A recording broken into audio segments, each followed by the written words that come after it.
Samantala, hinuli ng MMDA ang motoristang dumaraan pa rin po sa bahagi ng EDSA busway sa Quezon City kahit bawal. Simula nga sa Lunes, mas mabigat na ang multa sa mga lalabag diyan. Balitang hatid ni James Agustin. Walang kawala ang ilang motorcycle rider na dumaan sa EDSA busway kahit mahigpit itong ipinagbabawal. Pinara sila ng mga tauhan ng MMDA New Task Force Special Operations Unit sa EDSA Cubao. Ang isang motorcycle rider na tinakasan ng mga operatiba nahabol din kalaunan.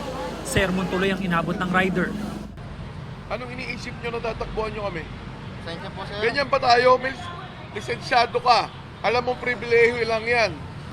Dala na lang din ng pressure, sir. Pero aminado ba kayo nakadaan? Mali po ako, sir. Mali po ako. Karamihan sa mga nahuling rider alam naman daw na mali ang pagdaan sa busway. Nagmamadali po kasi ako, San Mateo po kasi pasok ko, San Mateo Rizal, sir. Pero aminado kayo. Oh, nagkamali po ako, aminado po ako sa pagkakamali ko po. Huli rin ang ilang four-wheel vehicles sa dumaan sa busway.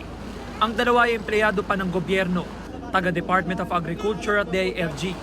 Emergency lang. Magsusundo kay bus. Pero alam niyo kung bawal kahit government vehicle na hindi naman emergency. Sir, wala problema, okay na. Naisyuhan ang mga nahuli ng Uniform Ordinance Violation Receipt. Sa ngayon, 1,000 pesos ang multa. Pero sa Lunes, epektibo na ang mas mataas na multa. 5,000 pesos para sa unang paglaba.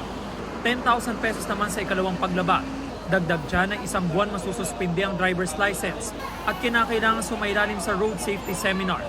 Sa ikatlong paglabag, 20,000 pesos na ang multa at isang taon masususpindi ang driver's license. Kapag umabot na sa ikaapat na paglabag bukod sa 30,000 pesos na multa, ay irerekomenda na sa LTO na kanselahin ang driver's license. Umabot sa 42 motorista ang natikitan kanina. Ayon sa MMDA, mas pinaigting nila ang operasyon ngayong linggo. At kahit panay ang paalala nila ay marami pa rin motorista ang hindi sumusunod. Ito para masanay na yung mga kababayan natin na unang-una bawal dumaan sa busway. And secondly, sinasabihan na namin sila na by Monday, iba na yung penalty. Mas mataas na. So medyo masakit tong penalty na yun. Yan ang balita ko. James Agustin ng GMA Integrated News. Balita ko, may tututukan kayo tuwing 10:30 a.m. sa GTV. Alamin ang mahalagang balita at impormasyong dapat nyong malaman sa Balita Ko tuwing Lunes hanggang Biyernes. Mag-subscribe din sa GMA Integrated News sa YouTube.